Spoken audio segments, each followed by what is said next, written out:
tumekuwa hapa kusaidiana na wahubiri kidogo, lakini ni vizuri kujua kwamba in the midst of that we are in that difficult time where we have Kenyans from the rural community being butchered and massacred, really, like we said yesterday, clear case of genocide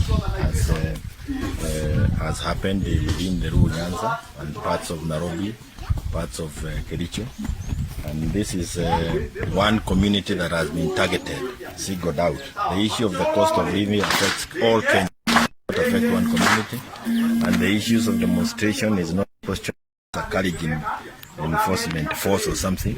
It's something that we must be very scared about as a country. The issue of harassing the family of the former president, Uhuru Kenyatta, is yet another of the things that we must be concerned about. And I want to warn the Mkiguzas. Keeping quiet when one of your own is being harassed, intimidated, sacrificed, really sorted, is really something that cannot help us.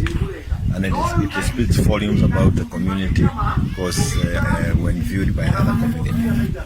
Other communities will not allow one of their own to be sacrificed in the way that we are allowing. And everything that is being said about him and the family is all lies. Is propaganda meant to isolate Kikuyus from other communities. And what is amazing is when you come to communities like here, is the fear that has gripped the community. They are in a state of fear. Na hii serikali imeleta uoga hata haipeleki katikati ya watu. Kwa hivyo tumekuwa hapa kusaidia kushiriki katika mambo ya kanisa.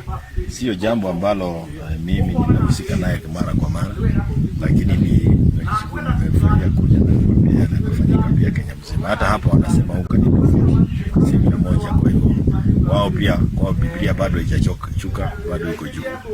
Watoto wako nyumbani, wale ambao walikuwa wanatakana kuwa shule. Nimesikia wakisema mtu